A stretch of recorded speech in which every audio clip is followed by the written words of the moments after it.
A number of Western companies with large physical footprints in Russia are facing increasing threats of boycotts unless they pull out of the country over the invasion of Ukraine. Quick service chains such as KFC, McDonald's, and Starbucks together have thousands of locations in Russia, while Coca-Cola and PepsiCo operate large bottling plants in the country. Western hotel chains including Hilton, Marriott, and Hyatt also operate dozens of hotels in Russia, employing thousands of local workers, and Unilever and Mondelez continue selling their brands there.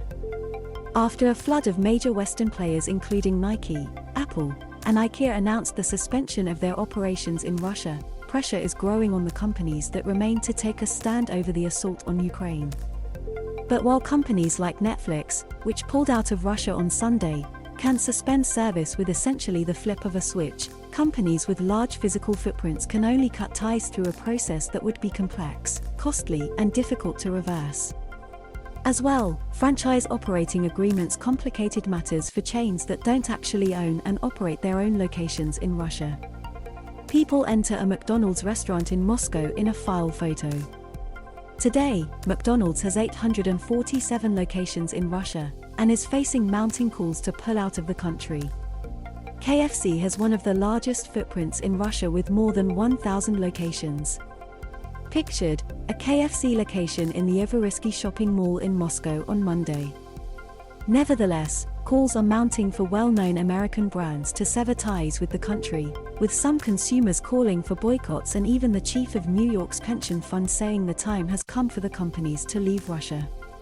Kentucky-based Yum Brands has one of the largest footprints in Russia, with more than 1,000 KFC locations and 50 Pizza Huts, though all are owned and operated by franchisees. Yum has said that it is monitoring the situation in Ukraine closely, and that it is making donations to humanitarian relief groups, but that it is too early to discuss the future of its operations in Russia. McDonald's, meanwhile, has one of the most iconic relationships with Russia of all Western businesses. When the first McDonald's opened its first location in Russia in 1990, it signaled the end of the Cold War, and an estimated 30,000 Russians lined up in Moscow to try the famed American fast food fare. Today, McDonald's has 847 locations in Russia, and unlike other chains, most are directly owned and operated by the company, rather than franchisees.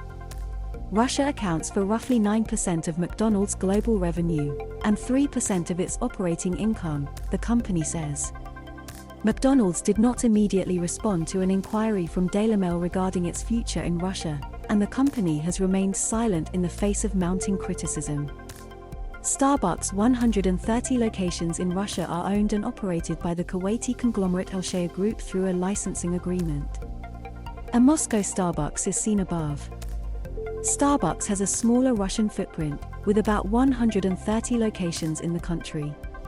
Last week, Starbucks CEO Kevin Johnson sent a memo to staff condemning Russia's unprovoked, unjust, and horrific attacks on Ukraine, according to the New York Times.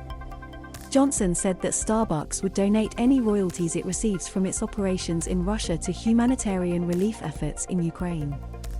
Starbucks locations in Russia are owned and operated by the Kuwaiti conglomerate Al-Shaya Group through a licensing agreement. Coca-Cola and PepsiCo have also shown no signs of pulling out of Russia, which accounts for about 4% of both companies' global revenue. Coca-Cola's business in Russia is operated by Athens-based Coca-Cola Hellenic Bottling Company AG, which runs 10 plants for the production of soft drinks and juices across Russia. Coca-Cola HBC told Russian state media TASS last week that all operational, production, and logistics facilities of Coca-Cola in Russia are working. We are fully responsible to partners, society, and thousands of our employees in Russia. Our top priority is the safety of our employees, the company said.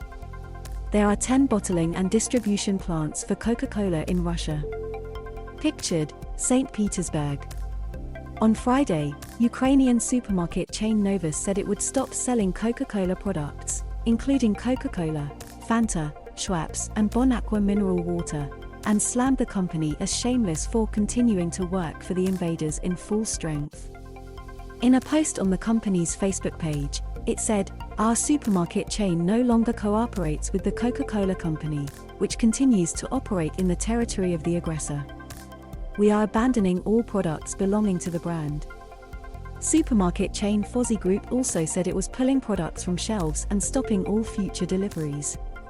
The company said in a statement, "From today, we are removing all products from the shelves of Silpo, Fora, FOZZY Cash and Carry, Market Super Thrash stores and stop all future deliveries."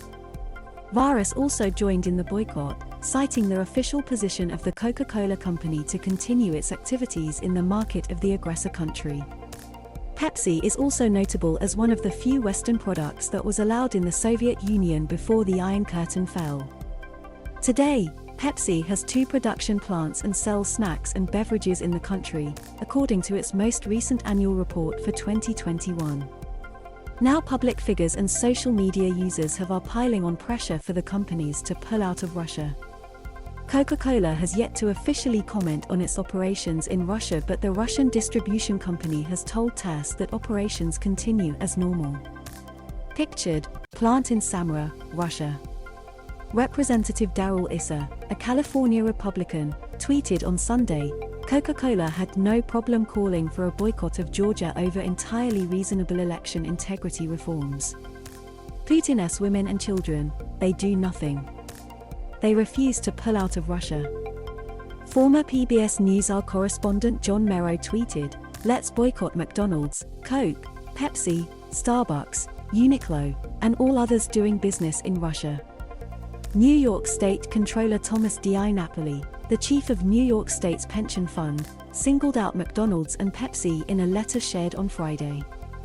DiNapoli said companies need to consider whether doing business in Russia is worth the risk during this extraordinarily volatile time.